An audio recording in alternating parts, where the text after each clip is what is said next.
اس میں غصے کی ممانعت ہے، شدت کے ساتھ، تکرار کے ساتھ۔ اس کے لیے تمہیداً میں نے سورہ آل عمران کی 2 آیات آپ کو سنائی ہیں۔ وہاں ارشاد ہوتا ہے وَسَارِعُوا إِلَىٰ مَغْفِرَةٍ مِّن رَبِّكُمْ، اے مسلمانوں دوڑ لگا دو اور آگے سے آگے نکلنے کی کوشش کرو۔ مسارعت کے معنی ہوں گے تیز دوڑنے میں ایک دوسرے کے ساتھ مقابلہ کرتے ہوئے آگے نکلنے کی کوشش۔ سارعوا الی مغفرۃ من ربکم، اپنے رب کی مغفرت کی طرف دوڑو اور دوڑ میں مقابلہ کرو، ایک دوسرے سے آگے نکلنے کی کوشش کرو۔ وجنت، اور اس جنت کی طرف دوڑ لگاؤ، عرضها السماوات والارض، جس کا پھیلاؤ آسمانوں اور زمین جتنا ہے۔ وعدت للمتقین، وہ تیار کی گئی ہے، سجائی گئی ہے، اسے پورے اہتمام کے ساتھ تیار کیا گیا ہے اہل تقویٰ کے لیے۔ ان اہل تقویٰ کے کچھ اوصاف کیا ہیں؟ الذین ينفقون فی السراء والضراء،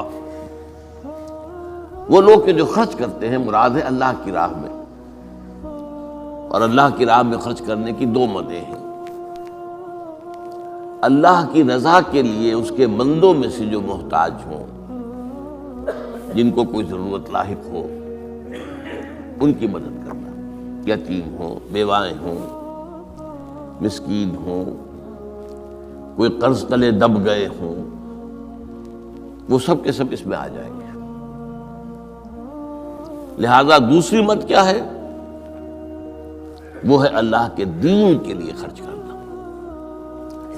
دین کی تعلیم و تعلم کا کوئی نظام بنانا، پھر یہ کہ دین کو دوسروں تک پہنچانا، اس کے لیے سارے ذرائع جو بھی کسی زمانے میں ابلاغ کے موجود ہوں ان سب کو استعمال کرنا، اس کے لیے خرچ درکار ہے۔ بہرحال میں اس عرض کر رہا تھا کہ یہ 2 مدیں ہیں خرچ کرنے کی۔ الذین ينفقون فی السراء والضراء، مسرت کی حالت میں آدمی کے پاس کافی ہے، غنی ہے، تب خرچ کر رہا ہے تو ظاہر بات ہے اس حالت میں طبیعت پر اتنا بوجھ نہیں ہوتا خرچ کرنے میں، لیکن خود تنگی محسوس کر رہا ہو پھر خرچ کرے، یہ گویا کہ اس سے اگلا ایک قدم ہے، ضراء ہے، تکلیف کے اندر بھی ہو تو خرچ کرے۔ والکاظمین الغیظ، اور وہ لوگ جو اپنے غصے کو پی جانے والے ہیں۔ والعافین عن الناس، اور غصہ ظاہر بات ہے آتا ہے کسی شخص کی کسی غلطی پر، کسی خطا پر، یا وہ اس نے آپ کے ساتھ کوئی زیادتی کی ہے، تبھی تو غصہ آئے گا نا۔ لہذا غصے کو تو پی جاؤ اور لوگوں کو معاف کرو۔ والعافین عن الناس، یہ 2 کام در حقیقت ایک ہی کام کے 2 رخ ہیں کہ غصہ آیا ہے تو اسے پی جاؤ، اور جس شخص نے بھی تم پر زیادتی کی ہے، تمہارے خیال میں زیادتی کی ہے، ہو سکتا ہے وہ اپنی جگہ پر صحیح ہو، لیکن یہ کہ بہرحال تمہیں غصہ آیا ہے، اس غصے کو پی جاؤ اور اسے معاف کر دو۔ واللہ یحب المحسنین، اور ظاہر بات ہے کہ اللہ تعالیٰ کو تو ایسے محسنین ہی پسند ہے۔ اب یہاں بھی نوٹ کر لیجئے وہی درجہ احسان جو ہم پڑھ چکے ہیں بڑی تفصیل سے، حدیث جبرائیل کے حوالے سے گفتگو شروع ہوئی تھی، بعد میں پھر بھی مختلف مواقع پر گفتگو آتی رہی ہے، اور اگلی حدیث میں پھر آنی ہے احسان کسے کہتے ہیں۔ تو اللہ تعالیٰ کو ایسے محسن جو اپنے اس دین کو خوبصورت بنا لے، دین ان کا جو ہے اور دینی زندگی ان کی جو ہے وہ دل کو لبھانے والی ہو، وہ لوگوں کو پسند آنے والی ہو، بلکہ یہ کہ اس کے اندر جو ہے وہ حسن جو ہے دل آویزی پیدا ہو جائے۔ تو اس آیت کے حوالے سے میں آج پھر حدیث آپ کو سنا رہا ہوں۔ اس کے راوی حضرت ابو ہریرہ ہیں رضی اللہ تعالی عنہ، انہوں نے ذکر کیا ہے اور اس کی روایت کی ہے امام بخاری نے کی ہے رحمہ اللہ، ان رجلا قال للنبی صلی اللہ علیہ وسلم، ایک شخص نے حضور صلی اللہ علیہ وسلم سے عرض کیا، اوصنی، حضور مجھے کچھ وصیت فرمائیے۔ اوصا یوسی ایسان، وصیت کرنا، وصا یوسی توصیتن، اس کے معنی بھی وہی ہے۔ وصا یوسی کے معنی ہو جائیں گے تدریجاً، مسلسل وصیت کرتے رہنا، نصیحت کرتے رہنا۔ اور ایک ہے، ایک مرتبہ آپ نے ایک بات کہہ دی، اوصنی، مجھے وصیت فرمائیے، مجھے نصیحت فرمائیے۔ قال لا تغضب، آپ نے ایک ہی بات فرمائی، غصہ نہ کیا کرو، مغلوب الغضب نہ ہو جایا کرو کہ غصہ آئے اور تم پر چھا جائے، تمہارے اوپر اپنا غلبہ کر دے۔ فردد مرارا، اب اس شخص کے دل میں شاید کوئی اور بات تھی، اس نے پھر پوچھا، اوصنی حضور، بس کیجیے وصیت میں۔ آپ نے پھر فرمایا لا تغضب، پھر پوچھا، وہ تکرار کرتا رہا اور حضور نے بھی ہر مرتبہ وہی بات کہی۔ اب اس سے اندازہ ہو جاتا ہے کہ یہ بات کتنی اہم ہے۔ پہلی بات تو میں آپ کو یہ بتا دوں کہ غصہ آ جانا کوئی غیر فطری بات نہیں ہے، غصہ اللہ تعالیٰ نے انسان میں رکھا ہوا ہے۔ البتہ غصے کے اعتبار سے حضرت حسن، غالباً حسن بصری رحمہ اللہ، ان کا ایک قول بڑا حکیمانہ ہے، بہت حکیمانہ ہے۔ وہ فرماتے ہیں کہ ایک انسان تو وہ ہوتا ہے جو پورا انسان ہوتا ہے، مکمل انسان ہوتا ہے، ایک ہوتا ہے نصف رجل، آدھا انسان، وہ انسانیت کے معیار پر پورا نہیں اترتا، ہاں نصف تک آ جاتا ہے۔ اور ایک انسان ہوتا ہے لیس برجل، وہ انسان ہوتا ہی نہیں، وہ حیوان ہوتا ہے۔ پورا انسان وہ ہے جسے غصہ دیر میں آئے اور جلدی رفع ہو جائے، اور آدھا انسان وہ ہے جسے غصہ جلدی آئے لیکن جلدی رفع بھی ہو جائے، یا دیر میں آئے تو دیر میں رفع ہو، یہ دونوں برابر ہو جائیں گے۔ جلدی غصہ آیا جلدی ختم بھی ہو گیا، دیر میں آیا دیر لگا دی جانے میں بھی۔ اور جو شخص سرے سے انسانیت کا مستحق ہی نہیں کہ اسے انسان مانا جائے، اسے غصہ جلدی آ جائے اور دیر میں جائے، تو وہ اصل میں پھر انسان نہیں، وہ اخلاقی اعتبار سے پورا انسان کہلانے کا مستحق نہیں۔ تو غضب کے اعتبار سے یہ تین درجے جو ہے وہ سامنے رہنے چاہیے۔ پھر مزاجوں کی بات بھی ہوتی ہے، اللہ تعالیٰ نے مختلف مزاج بنائے ہیں۔ بعض طبائع کے اندر جمال کا عنصر زیادہ ہوتا ہے، جمالی شخصیت، خوبصورت شخصیت طبعاً۔ بعض جلالی مزاج کے لوگ ہوتے ہیں، ہمارے بزرگوں میں بھی ہوتا ہے، دیندار لوگوں میں بھی ہوتا ہے، یہاں تک کہ نبیوں میں بھی ہے۔ حضرت موسیٰ علیہ السلام جلالی طبیعت کے آدمی تھے، آپ کو معلوم ہے، ان کے واقعات تو ہمارے سامنے ہیں جو قرآن میں موجود ہیں، کہ ایک قبطی کا اور ایک اسرائیلی کا جھگڑا ہو رہا تھا، اس اسرائیلی نے مدد مانگی تو حضرت موسیٰ نے ایک مکہ لگایا ہے اس قبطی کو اور اس کی جان نکال دی۔ تو ان کے غضب کا، ان کی جلالی طبیعت کا یہ عالم ہے۔ اور اس کا سب سے بڑا نقشہ جو قرآن مجید میں آتا ہے کہ جب اللہ تعالیٰ نے جب ہجرت ہو گئی اور مصر سے حضرت موسیٰ علیہ السلام اپنی قوم کو لے کر، بنی اسرائیل کو لے کر نکل آئے، دریا یا سمندر بھی اللہ نے پار کرا دیا، سمندر کو یا دریا کو پھاڑ کر، اس کے بعد وہ مرحلہ آیا کہ انہیں اب شریعت دی جائے، اس لیے کہ اصل میں ہجرت کے بعد پھر شریعت آتی ہے۔ ہجرت سے پہلے کا وقت جو ہے وہ تو ایک کشاکش کے اندر گزرتا ہے، جیسے کہ 12 برس حضور کے مکے میں ہے، ایک کشاکش ہے جسے ہم عام طور پر کشمکش کہہ دیتے ہیں، ایک سٹرگل ہے، اس میں مصیبتیں ہیں، تکلیفیں ہیں، مارے کھائی جا رہی ہیں وغیرہ وغیرہ۔ تو ابھی کسی تفصیلی شریعت کے لیے جانے کا موقع نہیں تھا۔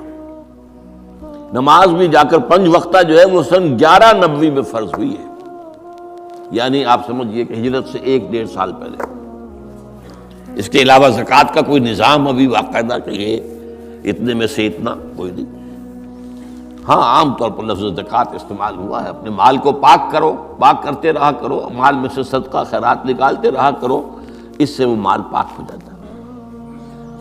تو اسی طریقے سے جو ہجرت آئی حضور پر، جو ہجرت کے بعد شریعت نازل ہوئی مدینہ منورہ میں، اور دورہ ترجمہ قرآن میں یہ بات واضح میں کر دیا کرتا ہوں کہ اس شریعت کا بلو پرنٹ جو ہے، یہ لفظ آپ میں سے بہت سے حضرات جانتے ہوں گے، کوئی عمارت بنانی ہو تو اس کا جو نقشہ بنتا ہے پہلا وہ ایک نیلے کاغذ پر بنتا ہے، بلو پرنٹ۔ تو بلو پرنٹ جو ہے اس شریعت محمدی علی صاحب الصلاۃ والسلام کا، وہ سورہ بقرہ میں تیار ہو گیا۔ پھر اس میں جو تفاصیل کے اور پورے جو خد و خال آئے ہیں وہ پھر سورہ نساء اور سورہ مائدہ اس کی تکمیل کی صورت۔ بہرحال جب حضرت موسیٰ کو اب اللہ تعالیٰ نے طلب کیا 40 دن کے لیے کوہ طور پر، اس کو ہم چلہ بھی کہہ سکتے ہیں، 40 روز کی اللہ تعالیٰ نے ان سے ریاضت کروائی، مشقت، روزہ اور یہ کہ عبادت اور ذکر الہی۔ اس کے بعد انہیں اللہ نے تورات عطا فرما دی۔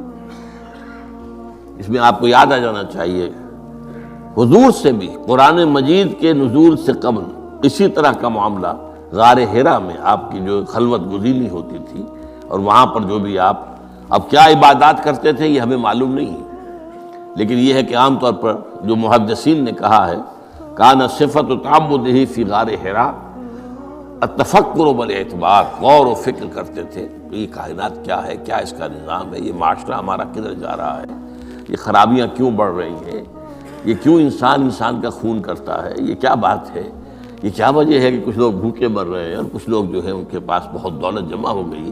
یہ غور و فکر جو ہے تو یہ آپ کا رہا ہے بہرحال، لیکن یہ کہ تخلیہ اور غار میں آپ کا قیام یہ اپنی جگہ پر ثابت ہے۔ تو اسی طریقے سے وہاں 40 دن کا معاملہ ہوا حضرت موسیٰ علیہ السلام کے ساتھ۔ اس کے بعد الواح دے دی گئیں، جو پتھر کی تختیاں تھیں ان کے اوپر جو احکام عشرہ ہیں، دی 10 کمانڈمنٹس، جو بنیاد ہے۔ جیسے میں نے کہا کہ سورہ بقرہ جو ہے شریعت محمدی کی اساس ہے، تو شریعت موسوی کی اساس وہ 10 کمانڈمنٹس ہیں جو کہ پتھر کی سلوں پر لکھی ہوئی دی گئی ہیں حضرت موسیٰ علیہ السلام کو کوہ طور پر۔ اب پیچھے کیا ہوا؟ حضرت موسیٰ کی اس غیر حاضری میں سامری کو موقع مل گیا، اس نے گمراہ کرنے کے لیے ایک شعبدہ دکھایا، اور وہ شعبدہ کیا تھا؟ آل فرعون کے جو زیور وغیرہ ہوتے تھے ان لوگوں کے، وہ ان بنی اسرائیل کے لوگوں کے پاس امانت رکھا کرتے تھے، یعنی انہیں بھی اندازہ یہ تھا یہ اسرائیلی جو ہیں یہ بددیانت نہیں ہے، یہ جو ہے اس کے اندر جو ہے نہیں کریں گے کوئی خیانت، خائن نہیں۔ بہرحال چونکہ حضرت ابراہیم کی اولاد تھے، حضرت یعقوب کی اولاد تھے، تو چاہے اور ان میں خرابیاں آ گئی ہوں گی، لیکن یہ کہ یہ اندازہ انہیں تھا کہ یہ امین لوگ ہوتے ہیں، تو ان کے پاس امانت رکھی ہوئی تھی۔ جب وہ نکلے وہاں سے وہ ساری چیزیں بھی ساتھ لے کر آ گئے۔ اس کو کہا اس نے سامری نے کہ یہ پھینک دو، یہ تو نجس ہے، تمہارے لیے جائز نہیں۔ اس حد تک تو بات ٹھیک ہوئی۔ پھر ان کو پگھلا کر اور ایک بچھڑے کی شکل بنا لی، اور اس کے اندر ایسا کچھ میکینزم رکھا کہ اس میں سے ہوا گزرتی تھی، اندر سے کھوکھلا تھا، تو آواز ایسی آتی تھی جیسے کہ بچڑا ڈکرا رہا ہو۔ اس نے کہا یہ ہے تمہارا خدا۔ یہ موسیٰ کو تو مغالطہ لگا ہے، کس غلطی فہمی کے اندر وہ پڑ گئے ہیں، کہاں گئے ہیں، کس خدا کے پاس گئے ہیں، یہ خدا تو یہ ہے تمہارا خدا، اسے پوجو۔ بہرحال وہاں کچھ لوگ جو ہے کافی بڑی تعداد میں لوگوں نے پرستی شروع کر دی۔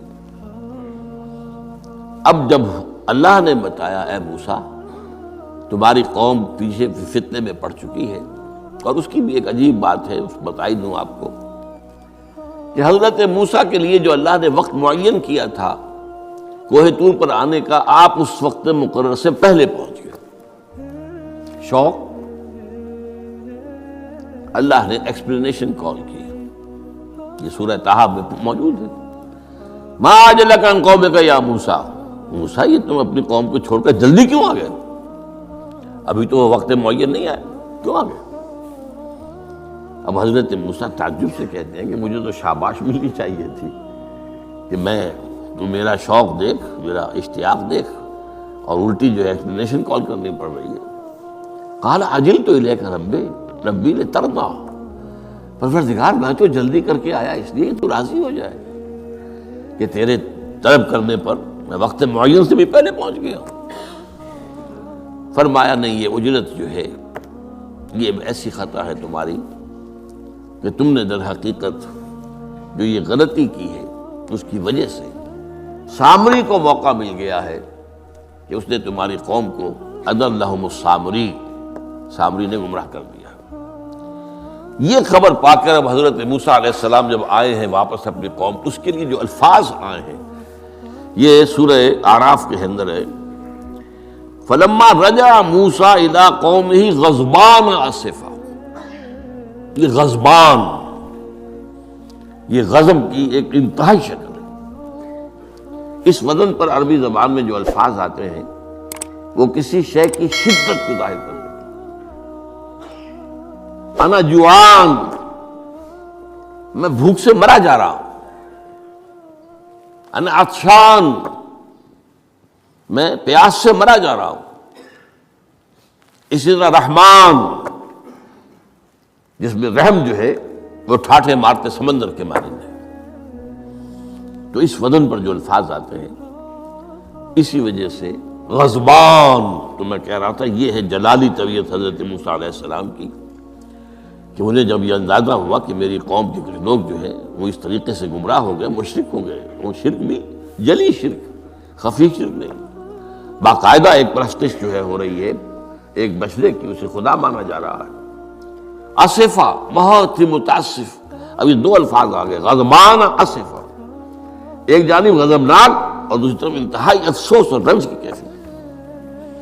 چنانچہ وہاں آ کر جو الفاظ قرآن مجید میں آئے ہیں اسی جلالی طبیعت کا مظہر، وَأَلْقَى الْأَلْوَاحَ، وہ جو لے کر آئے تھے تختیاں وہ تو آپ نے ڈال دی۔ وَأَخَذَ مِرَاثَ أَخِيهِ يَجُرُّهُ إِلَيْهِ، اپنے بھائی حضرت ہارون کا سر پکڑ کر، بلکہ داڑھی کے بال پکڑ کر اور پیشانی کے بال پکڑ کر گھسیٹا، یہ تم نے کیا کیا؟ میں تمہیں خلیفہ بنا کر گیا تھا یہاں، تمہارے ہوتے ہوئے اور یہ کام ہو گیا، تم کیوں نہ میرے پیچھے آ گئے مجھے بتانے کے لیے؟ بہرحال چونکہ خلیفہ بنا کر گئے تھے، انہیں رہنا تو وہاں تھا، لیکن انہوں نے کہا کہ مجھے اندیشہ یہ ہوا کہ آپ یہ کہیں گے کہ تم نے بنی اسرائیل میں تفرقہ پیدا کر دیا، اس لیے میں نے برداشت کیا، کیا کرنا، روکتا رہا میں، لیکن یہ کہ میں نے ان کے درمیان جو ہے کوئی بہت بڑا قدم نہیں اٹھایا۔ لیکن بہرحال اس کے بعد جو قدم اٹھایا گیا وہاں پر وہ فیصلہ کیا گیا کہ 12 قبیلوں میں سے ہر قبیلے کے جتنے لوگوں نے یہ شرک کیا ہے اسی قبیلے کے لوگ جو توحید پر قائم رہے ہیں وہ اپنے بھائیوں کو قتل کریں اور ذبح کریں۔ تو تورات کی روایت کے مطابق 70,000 یہودی قتل ہوا، اور یہیں سے قتل مرتد کی سزا اسلام میں یہ قتل ہے۔ یہ سب بات لوگ کہتے ہیں جو منکرین حدیث ہیں آج کل اور روشن خیال ہیں، اور جو اپنی روشن خیالی کا جو سند لینا چاہتے ہیں مغرب سے، تو مغرب کا تصور تو یہ ہے کہ یہ انسانی حقوق میں سے ہے، ایک مسلمان ہے اسے اگر عیسائیت پسند آ گئی عیسائی ہو جائے، اس کا حق ہے، وہ کوئی مجرم تو نہیں۔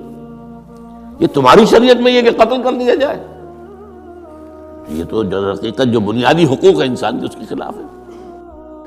اسی طریقے سے ایک مرد اور ایک عورت رضامندی سے زنا کرتے ہیں، آپ کو کیا اعتراض ہے؟ جو ان کا حق ہے، ہاں مائنر نہ ہو، چھوٹے نہ ہو، نابالغ سے زنا نہ کیا گیا ہو، جبر نہ کیا جائے، جبر کریں گے تو مجرم ہو جائیں گے، لیکن اگر رضا کے ساتھ باہمی رضامندی سے وہ کرتے ہیں یہ زنا تو کوئی جرم نہیں ہے، ان کی مرضی ہے۔ تو یہ سارا تصور جو ہے حقوق انسانی کا، جس طرح کا ایک مبالغہ آمیز تصور دنیا میں ہو گیا ہے، اس کی روح سے ہمارے ہاں بھی جو لوگ ہیں جو انہی کو ماڈل بنا رہے ہیں اب، تو وہ کہتے ہیں کہ قرآن میں کہاں ہے مرتد کی سزا، اس طرح قرآن میں کہاں رجم کی سزا؟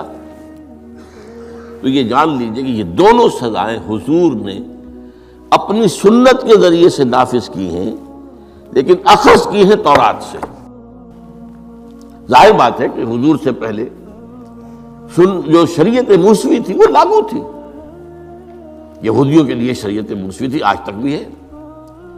عیسائیوں کے لیے بھی حضرت مسیح یہی کہہ کر گئے تھے کہ یہ نہ سمجھنا کہ شریعت موسیٰ کو ختم کرنے آیا ہوں میں.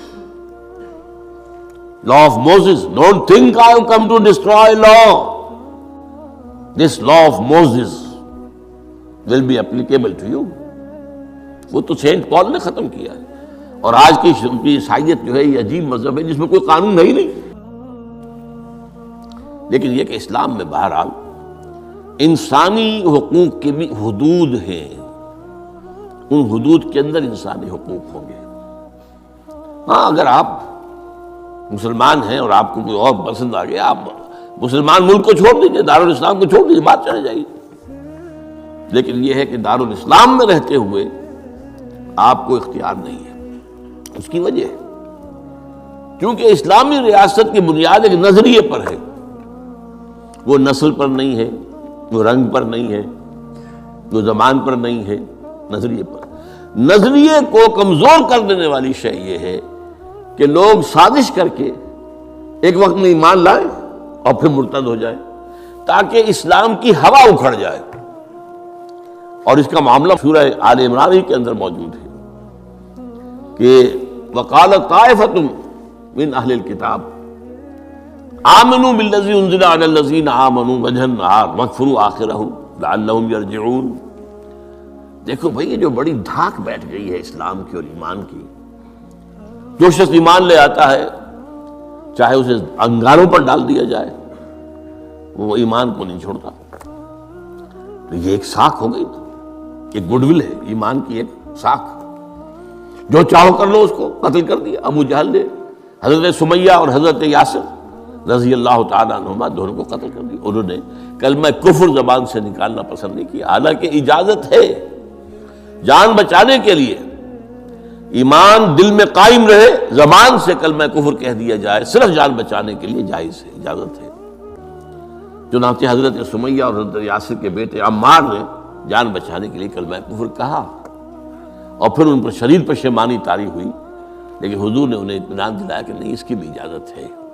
باقی جو مقام تمہارے والدین نے حاصل کیا وہ تو بہت مقام ہے، لیکن وہ عظیمت اپنی جگہ، یہ رخصت بھی اپنی جگہ، دین کا ایک حصہ ہے.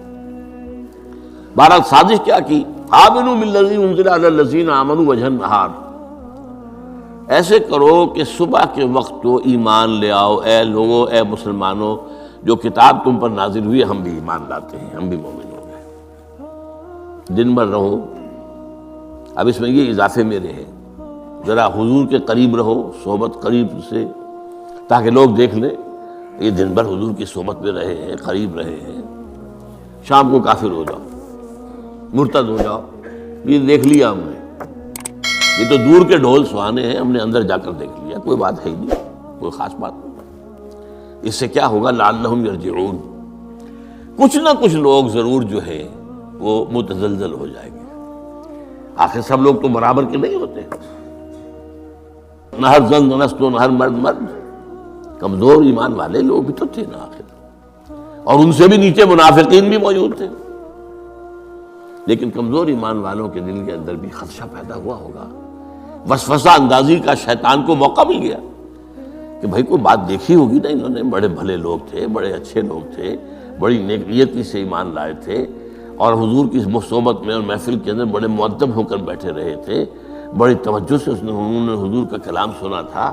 تو آخر کوئی بات تو ہوگی نا جو دیکھی ہے انہوں نے، تبھی تو وہ جو ہے وہ اسلام کو چھوڑ کر چلے گئے.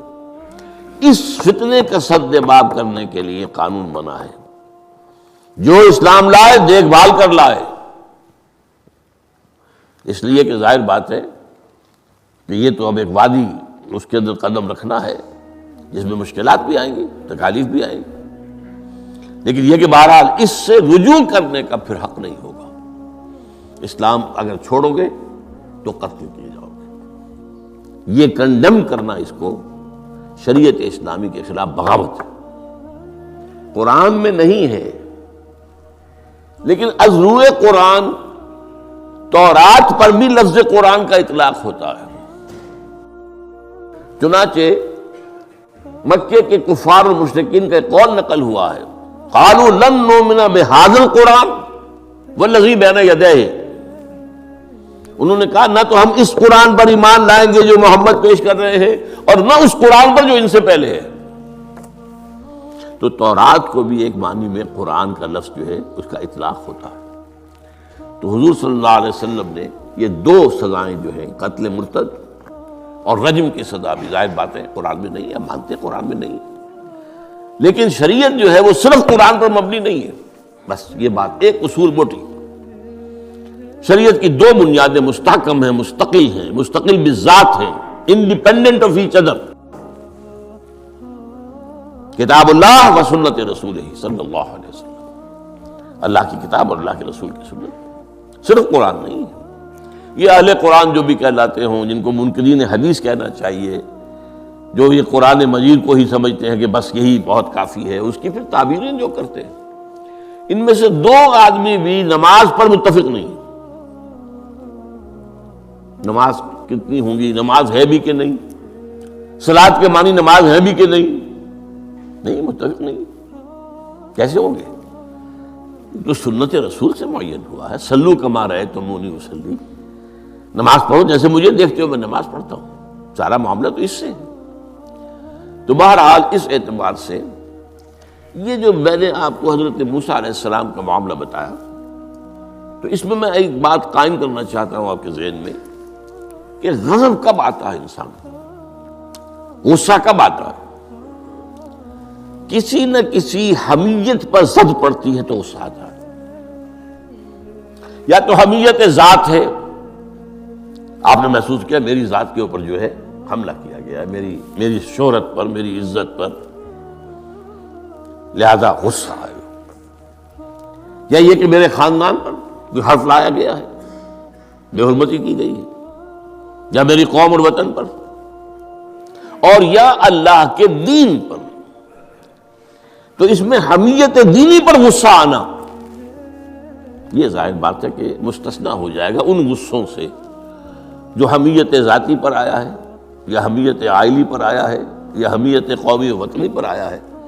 لیکن یہ کہ اللہ کے دین کے معاملے میں غضبناک ہو جانا، اس میں ظاہر بات ہے کہ فرق پڑ جائے گا بنیادی طور پر. تو حضرت موسیٰ کا غصہ جو آیا ہے وہ اس پر آیا ہے کہ میری قوم، یہ وہ لوگ جنہوں نے 9 جو ہے معجزے وہ تو مصر کے اندر رہتے ہوئے دیکھے. وَلَقَدْ آتَيْنَا مُوسَىٰ 9 آیات بینات، سورہ بنی اسرائیل میں ہے.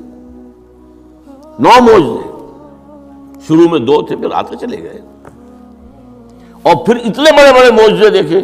سب سے بڑا معجزہ سمندر کا پھٹ جانا، اور اسی صحرائے سینا کے اندر اس پڑاؤ جو ڈالا ہے کوہ طور پر، اس سے پہلے من و سلویٰ کا نزول ہوا ہوگا، ایک چٹان سے 12 جو ہے چشمے بھی پھوٹے ہیں. یہ سب کچھ دیکھا، تب حال یہ ہے اس کا.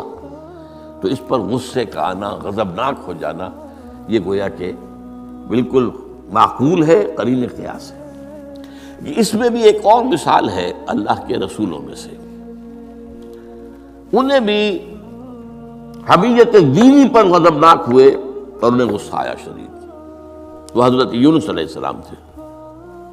وَظَنُّونَ إِذْ ذَهَبَ مُغَاضِبًا وَظَنَّ أَن لَّن نَّقْدِرَ عَلَيْهِ. نینوا ایک شہر ہوتا تھا عراق کے شمال کے اندر، وہاں یہ بھیجے گئے تھے رسول بنا کر. انہوں نے دعوت دی، جو بھی تلقین، نصیحت، تبلیغ، حق ادا کر دیا. قوم ایمان نہیں لائی، کفر پر اڑی رہی. اس کے بعد یہ غضبناک ہو کر، اب یہ غضب جو ہے یہ دین کا غضب ہے، اپنی قوم کو چھوڑ کر چل دیے. لیکن یہاں ایک خطا ہو گئی ان سے. حضرت موسیٰ سے خطا کیا ہوئی تھی کہ وقت معین سے پہلے پہنچ گئے. فَإِنَّا قَدْ فَتَنَّا قَوْمَكَ مِن بَعْدِكَ، اس کی سزا مل گئی.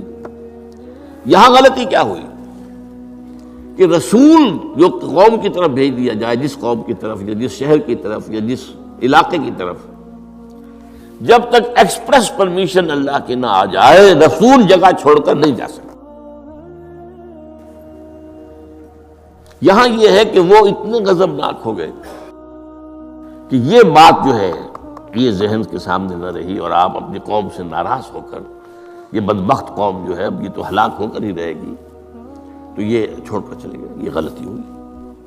چنانچہ آپ کو یاد بھی آ گیا ہوگا کہ جب ہجرت مدینہ کی اجازت آ گئی ہے اللہ کی طرف سے عام صحابہ کے لیے، تو آپ نے کہہ دیا چلے جاؤ مدینے جاؤ، آپ خود نہیں گئے، جب تک کہ ایکسپریس پرمیشن واضح طور پر معین طور پر آپ کے لیے اجازت نہیں آ گئی، اس وقت تک آپ نے مکے سے سفر نہیں کیا۔ حضرت یہ واقعہ سیرت کا مشہور واقعہ ہے، حضرت ابوبکر صدیق رضی اللہ تعالیٰ عنہ نے 2 اونٹنیاں تیار کی تھی کہ لمبا سفر ہے اور تیز جانا ہوگا، ہم جب جائیں گے تو ظاہر بات ہے پیچھا کیا جائے گا، تعاقب ہوگا، تو اچھی فربا اونٹنیاں ہوں، تو انہیں خوب کھلا پلا کر تیار کیا تھا اور حضور کو بتایا نہیں تھا۔ اب منتظر تھے، حضور کیا اجازت آ گئی؟ نہیں ابھی نہیں آئی۔ پھر پوچھا اجازت آئی؟ حضور نہیں آئی۔ اب حضرت عائشہ فرماتی ہیں اور نکاح میں آ چکی تھی حضور کے، لیکن تھی ظاہر بات ہے کہ 6 سال کی عمر میں نکاح ہو گیا تھا، 9 سال کی عمر میں وداعی ہوئی ہے بعد میں مدینے میں۔ تو ان کی روایت ہے کہ ہم نے دیکھا کہ دوپہر کے وقت حضور چلے آ رہے، تشریف لا رہے۔ اب یہ بات بڑی غیر معمولی تھی، عرب میں یہ جو وقت ہے قیلولے کا، ظہر اور عصر کے درمیان، اس میں بازار بھی بند ہو جاتے ہیں، آفیسز بند ہو جاتے ہیں، اور یہ کہ کسی کے گھر آنا جانا اللہ یہ کہ آپ کو کھانے پر بلایا ہو دوپہر کے بعد دوسری ہے، ایک آنا جانا نہیں ہوتا، وزٹ نہیں ہوتی۔ تو بڑے حیران ہوئے ہم، تو حضور نے اپنا ذرا چہرہ وغیرہ چھپایا ہوا بھی ہے اپنے رومال میں، تشریف لائے اور آ کر کہا کہ میں اندر آنا چاہتا ہوں۔ حضرت ابوبکر تشریف لائیے، یہ تو آپ کی اب ظاہر بات ہے حضرت عائشہ سے نکاح تو ہو چکا تھا، وہ تو محرم تھی، یہاں کوئی نامحرم نہیں ہے، آپ آئیے۔ آ کر آپ نے کہا کہ ابوبکر اجازت آ گئی ہے۔ اب حضرت ابوبکر کی خوشی کا ٹھکانہ نہیں تھا، دل میں سوچتے تھے کہ اب مجھے شاباش ملے گی۔ عرض کیا حضور میں نے 2 اونٹنیاں تیار کر رکھی ہیں، خوب کھلا پلا کر فرما کیا ہے، تیار کیا ہے۔ حضور نے تھوڑا سا توقف فرمایا، اچھا میں 1 اونٹنی میں استعمال کروں گا لیکن میں اس کی قیمت ادا کروں گا۔ حضرت ابوبکر رو پڑے کہ حضور کیا مجھ سے بھی مغایرت ہے؟ میں نے اپنے جان و مال میں سے کون سی چیز آپ سے بچا کر رکھی؟ سارا مال آپ پر خرچ کر چکا۔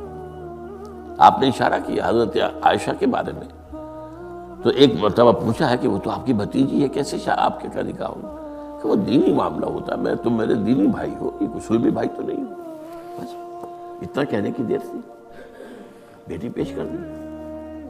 تو میں نے اپنی کون سی چیز کو آپ سے بچا کر رکھا؟ یہ ان کے الفاظ نہیں ہے، یہ میں ان کے جذبات کی تعبیر اپنے الفاظ میں کر رہا ہوں، لیکن یہ واقعہ میں آتا ہے کہ رو پڑے۔ تو بہرحال یہ جب تک ایکسپریس پرمیشن نہیں آتی اس وقت تک رسول نہیں جا سکتا۔ حضرت یونس چھوڑ کر چل دیے، وَظَنُّونِ الذَّهَبَ مُغَاضِبًا، مغاضب وہی غضبناک، تو اس کو اللہ تعالیٰ نے پکڑا، اس لیے کہ یہ غلطی ایسی تھی کہ جس کے اوپر پکڑ ہونی۔ یہ تو کار رسالت کے اندر جو اس کی شرائط ہیں ان میں سے ایک شرط کے اندر کمی ہوئی ہے، لہذا پھر وہ آپ کو معلوم ہے کہ وہ مچھلی کے پیٹ میں گئے اور وہاں انہوں نے جو ہے لا الہ الا انت سبحانک انی کنت من الظالمین، تو آپ نے جو بھی وہ استغفار کیا ہے اللہ سے، پھر اللہ نے معاف کیا۔ پھر اس مچھلی نے، ویل مچھلی کوئی ہوگی جو شط العرب میں معلوم ہوتا ہے، شط العرب میں اس نے نگلا ہے، اور شط العرب یہ دونوں دریا جو ہیں فرات اور دجلہ جب عراق کے جنوب میں آ کر ایک ہو جاتے ہیں تو وہ تو گویا کہ ایک بڑا سا چھوٹا سا سمندر بن جاتا ہے، اتنا بڑا وہ شط العرب کہلاتا ہے۔ اس سے ہو کر پھر گلف میں آئے، اور گلف سے ہو کر کہیں مکران کے ساحل پر آ کر اگلا ہے اللہ کے حکم سے اس مچھلی نے حضرت السلام کو۔ اس پر ایک تحقیقی مضمون میثاق میں ایک زمانے میں شائع ہوا تھا، میں اب اس وقت اس کی تفصیل میں نہیں جا سکتا، کہ اس علاقے میں حضرت یونس علیہ السلام کو اور پھر وہ اس کے ساحل پر پڑے رہے، تو معلوم ہوا کہ یہاں پر غضبناک ہو جانا اگرچہ تھا حمیت دینی کی وجہ سے، لیکن وہاں بھی جو بنیاد ہے دین کی اور جو اس کے جو شرائط ہیں ان میں سے کسی کو کراس کرنے کی اجازت نہیں ہے۔ اس میں سے اگر کسی رسول سے بھی ہوا ہے تو پھر یہ کہ اللہ تعالیٰ کی طرف سے گرفت ہوئی ہے۔ اور یہاں یہ نوٹ کرا دوں میں آپ کو، ہم جو مبالغے آمیزی کیا کرتے نعتوں کے اندر، اور آج کل انتہا ہوئی ہے ٹی وی کے اوپر، بعض چینلز کے اوپر نعتوں ہی نعتیں، نعتیں ہی نعتیں، نعتیں ہی نعتیں، پھر ان کے اندر جو مبالغے ہوتے ہیں۔ حضور نے فرمایا ہے مجھے یونس ابن متہ پر بھی فضیلت مت دو۔ اب یونس ابن متہ وہ ہیں واحد رسول جن سے کچھ خطا ہوئی ہے اور جس پر سزا ہوئی ہے، باقی اور رسولوں میں سے کسی کے ساتھ ایسی بات ثابت نہیں۔ خطا ہوئی ہے حضرت موسیٰ سے بھی، ما عجلک عن قومک یا موسیٰ، لیکن خطا جو ہے اس کی کوئی سزا حضرت موسیٰ کو نہیں ملی۔ واحد رسول ہیں حضرت یونس علیہ السلام، الا قوم یونس، اور اس کا جو فائدہ پہنچا ہے، یہ جو آج کی جدید اکاؤنٹنگ ہے، debit and credit, Hare debit کے اگینسٹ کوئی انٹری برابر کی جو ہے کریڈٹ کی ہوگی، ہر کریڈٹ کے اگینسٹ ڈیبٹ کی ہوگی۔ یہ جو ڈیبٹ ہوا حضرت یونس کے خلاف، یہ کریڈٹ بن گیا قوم کے خلاف، قوم کے حق میں، کہ عذاب کے آثار شروع ہو گئے، جس کے بعد کہ کسی قوم کے لیے دروازہ بند ہو جاتا ہے توبہ کا، جیسا کسی فرد کے لیے جب موت کے آثار شروع ہو جائیں اب توبہ کا دروازہ بند ہے۔ تو جب وہ عذاب کے آثار شروع ہو گئے، وہ قوم کو یاد آ گیا کہ یہ بات وہی ہو گئی جو یونس کہا کرتا تھا علیہ السلام۔ گھروں سے نکلے آئے، پوری قوم باہر آ گئی اور چیخ چیخ کر، رو رو کر، گر گرا کر اللہ سے معافیاں مانگی، دعائیں کی، تو اللہ نے ان پر سے عذاب ڈال دیا۔ تو سورہ یونس میں اس کو بیان کیا گیا ہے کہ عذاب الہی کے جب شروع ہو جائے آثار، پھر وہ ٹل نہیں سکتا الا قوم یونس۔ یہ صرف ایک ہی مرتبہ ہوا ہے، استثناء ہے واحد، حضرت یونس علیہ السلام کی قوم۔ اب آخری نقطہ میں آپ کو بتا رہا ہوں، اس حدیث میں ایک بات بڑی اہم ہے، یہ جو آپ نے فرمایا لا تغضب لا تغضب لا تغضب لا تغضب، ایک محسوس ایسا ہوتا ہے کہ یہ در حقیقت ہے شخصی تشخیص اور علاج۔ جو روحانی معالج ہوتے ہیں، ظاہر بات ہے کہ رسول یزکیہم، روحانی معالج سے تزکیہ کرتے ہیں۔ اسی طرح ہمارے ہاں صوفیہ جو ہیں، جنہوں نے اپنا تزکیہ کرایا ہوتا ہے کسی بزرگ سے، وہ پھر دوسروں کا تزکیہ کرتے ہیں۔ یہ ایک سلسلہ ہے جو چل رہا ہے۔ تو اس میں یہ ہے کہ اس تزکیے کے اندر پی پی کال، مطلب یہ نہیں کہ ایک ہی بات سب کو بتائی جا رہی ہے، ایسے بھی اذکار اور عاد ہیں جو حضور نے سب کو بتائے۔ ہر نماز کے بعد بعض اذکار ہیں، اللہم اعنا علی ذکرک و شکرک و حسن عبادتک، ایک وہ ہے اللہ تعالیٰ کی حضور کی طرف سے کہ یہ پڑھا کر، آپ پڑھا کرتے تھے، یہ سب کے لیے۔ لیکن ایک ہے پرسنل، اس لیے کہ اس روحانی معالج کا کے اندر یہ صلاحیت ہونی چاہیے کہ وہ اشخاص کے اندر جو ذاتی، اب کسی کے اندر کوئی مرض ہے، کسی میں کوئی مرض ہے، کسی کے اندر دولت کی محبت زیادہ ہے، کسی کے اندر غصہ جو ہے وہ بہت تیز ہے، کسی کے اوپر شہوت کا غلبہ بہت زیادہ ہے، تو وہ جو کال ہے وہ ہوگی پرسنل کال۔ یہ گویا کہ ایک پرسنل پرسکرپشن ہے اس شخص کے لیے کہ معلوم ہوتا ہے کہ اس کے اندر یہ غضب کا اور غصے کا معاملہ جو ہے وہ ضرورت سے زائد تھا، لہذا اسے حضور نے تکرار کے ساتھ اسی کا مشورہ دیا، اسی کی وصیت فرمائی۔ سبحانک اللہم و بحمدک لا الہ الا انت سبحانک انی کنت من الظالمین۔